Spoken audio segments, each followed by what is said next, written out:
ये शाका है जिसे दुनिया का सबसे बड़ा माफिया डॉन और अमीर बनने का शौक है। ये अपने शहर के छोटे मोटे गुंडों को मारकर डॉन बनने की कोशिश कर रहा है। दूसरी तरफ है असलम, जो खानसार का सबसे बड़ा माफिया डॉन है और जिसके अंदर रहम नाम की कोई चीज नहीं। वो अपने दुश्मनों को मारना चाहता है, लेकिन साल के अंत का इंतजार कर रहा है। असलम के डर से उसके दुश्मन रॉकी, मजनू और सलीम ऐसे इंसान की तलाश में रहते हैं जो असलम को मार सके। तभी उनकी नजर शाका पर पड़ती है, जो 4 पुलिस वालों को मौत के घाट उतार देता है और मुस्कुराता है। वे शाका से कहते हैं कि अगर तुम असलम को मार दो तो हम तुम्हें मुंबई का सबसे बड़ा डॉन बना देंगे। डील तय हो जाती है और शाका खानसार के करीब पहुंचता है। वहां कुछ अनजान लोग आते हैं और शाका कुछ गांव वालों को लेकर खानसार के अंदर चला जाता है।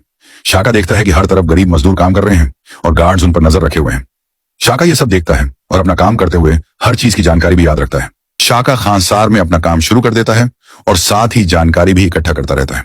फिर शाका की ड्यूटी माइनिंग में लगाई जाती है, जहां वह देखता है कि गोल्ड माइनिंग करके तस्करी की जा रही है। एक दिन गार्ड एक बच्चे को मार रहे होते हैं तो शाका गुस्से में आकर सभी गार्ड्स को रेस्ट इन पीस कर देता है। इसके बाद शाका प्लानिंग करता है कि असलम को कैसे मारे। नए साल के दिन पार्टी हो रही होती है, सब लोग नशे में धुत होकर मजे कर रहे होते हैं। तभी शाका तलवार से असलम को मौत के घाट उतार देता है। यह खबर जंगल की आग की तरह हर तरफ फैल जाती है। उधर मजनू, रॉकी और सलीम पार्टी कर रहे होते हैं, लेकिन जैसे ही गार्ड्स को पता चलता है कि शाका ने असलम को मार दिया है, वो शाका को मारने के लिए निकल पड़ते हैं। मगर शाका को बचाने के लिए 20 लाख लोग जान देने को तैयार खड़े होते हैं। दूसरी तरफ यह खबर प्रधानमंत्री हाउस तक पहुंच जाती है कि असलम मारा जा चुका है। अब सवाल यह है कि क्या शाका वहां से जिंदा निकल पाएगा या वहीं मारा जाएगा। शाका के लिए लड़ने वाले आदमी जीत जाते हैं और शाका खानसार का नया माफिया डॉन बन जाता है। शाका ने पहले के सिपहसालार रोलैक्स को कैद कर लिया होता है और अब उससे डील कर लेता है। तभी रॉकी, मजनू और सलीम आते हैं और शाका से कहते हैं कि खानसार हमें दे दो और मुंबई ले लो। शाका जवाब देता है कि मुझे मुंबई नहीं चाहिए, अब मुझे पूरा मुल्क चाहिए, सब कुछ चाहिए। ये सुनकर सलीम कहता है कि अपनी औकात में रह, वरना तुझे यही मार दूंगा, गली के गुंडे। शाका ये सुनते ही सलीम को मौत की नींद सुला देता है और सब पर शाका का डर छा जाता है। सब शाका को खानसार का नया माफिया डॉन मान लेते हैं। शाका गोल्ड माइनिंग तेज करने के लिए मजदूरों की तादाद बढ़ा देता है और दिन रात माइनिंग होने लगती है। मजदूरों को खुश करने के लिए शाका उन्हें अच्छे कपड़े, मकान और अच्छा खाना देता है। शाका ने 2 साल में इतना सोना निकाल लिया जितना असलम 25 साल में भी नहीं निकाल पाया था। दूसरी तरफ कदीरा, जो असलम का भाई है, शाका को मारकर खानसार का नया डॉन बनना चाहता है और मौके की तलाश में है। क्या कदीरा शाका को मार पाएगा? शाका की बेगम शबनम को गर्मी लगती है तो शाका जहाज से उसे हवा देता है, लेकिन शबनम नाराज होकर गाड़ी में बैठकर चली जाती है क्योंकि शाका ने उसे शॉपिंग नहीं करवाई होती। शाका उसके पीछे अपनी गाड़ी से जा रहा होता है कि तभी उसकी गाड़ी ब्लास्ट हो जाती है और शाका दूर जाकर गिरता है क्योंकि कदीरा ने शाका को रोक लिया होता है। कदीरा शाका को छोड़ देता है और कहता है, जा बच्चे, जा ले अपनी जिंदगी और खानसार को छोड़कर निकल जा। शाका को शबनम अस्पताल ले जाती है। शाका दर्द में होता है लेकिन बच जाता है। फिर शाका दुबई जाता है और दुबई के माफिया डॉन अबू सलीम से गन्स की डीलिंग करता है। साथ ही न्यूयॉर्क के डॉन जॉन विक से गोल्ड की डीलिंग करता है।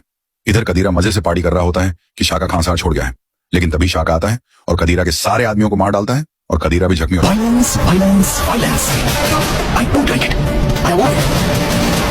But violence likes me. I can't avoid it. इसके बाद शाका कदीरा को जिंदा जाने देता है और कहता है, जा बच्चे, जा ले अपनी जिंदगी और खानसार से निकल जा। क्या कदीरा खानसार छोड़ देगा? शाका मुंबई वापस अपने दोस्त फैसल पठान से मिलने गया होता है। उधर खानसार में कदीरा 3 सुरंगों से दाखिल होकर आता है। कदीरा आते ही शाका के आदमियों को मार देता है और उसी लड़ाई में शाका की शबनम भी मारी जाती है। जब कदीरा को पता चलता है कि शबनम मर गई है तो वो शाका के डर से पहाड़ों में छिप जाता है। जब शाका को खबर मिलती है कि शबनम मर गई है तो वो पहाड़ों में जाकर कदीरा को ढूंढ निकालता है और उसे मार देता है। फिर रोलैक्स कदीरा की लाश को पेड़ पर लटका देता है। इसके बाद शाका संसद भवन पहुंचता है और सबके सामने गद्दार नवाज को मौत की नींद सुला देता है। फिर शाका लौट कर आता है और कहता है, अब दुश्मनों के लिए कोई रहम नहीं, जो जैसा करेगा वैसा भरेगा। इसके बाद शाका के आदमियों को रोलैक्स मिलिट्री ट्रेनिंग देना शुरू कर देता है और उन्हें मजबूत बनाता है। दूसरी तरफ नवाज के मारे जाने की वजह से बीबी पागल नई प्रधानमंत्री बन जाती है और भाषण देती है कि हमारे पास भी आदमी हैं जिन्हें हम पुलिस और आर्मी कहते हैं, वे घरों में घुसकर मारेंगे। क्या बीबी शाका को मार पाएगी? जानने के लिए वीडियो को लाइक करें। शाका मुंबई बीबी पागल से मिलने गया होता है। वहीं उसकी मुलाकात रॉबर्ट से होती है। रॉबर्ट कहता है, मैं बेरीला ग्रुप ऑफ इंडस्ट्रीज का सीईओ हूं। जवाब देता है, मैं भी सीईओ हूं। रॉबर्ट पूछता है, किस चीज का? शाका कहता है, एशिया का। फिर शाका बीबी पागल को एक फाइल देता है जिसमें शाका के काले कारनामे लिखे होते हैं, लेकिन बीबी पागल की पार्टी के आदमी उसे ये फाइल खोलने नहीं देते और कहते हैं कि अगर ये फाइल खुल गई तो आपकी सरकार भी चली जाएगी। उधर शाका के गोदाम से पुलिस एक सोने का बिस्किट लेकर खुश हो रही होती है। जब शाका को पता चलता है तो वो आता है और पूरे पुलिस स्टेशन को ही उड़ा देता है सिर्फ एक बिस्किट के लिए। इसके बाद बीबी पागल अपनी आर्मी को तैयार करवाती है और शाका से लड़ने के लिए भेजती है। आर्मी हर तरफ से खानसार में दाखिल हो रही होती है, हेलीकॉप्टर से, जमीन से और सुरंगों से।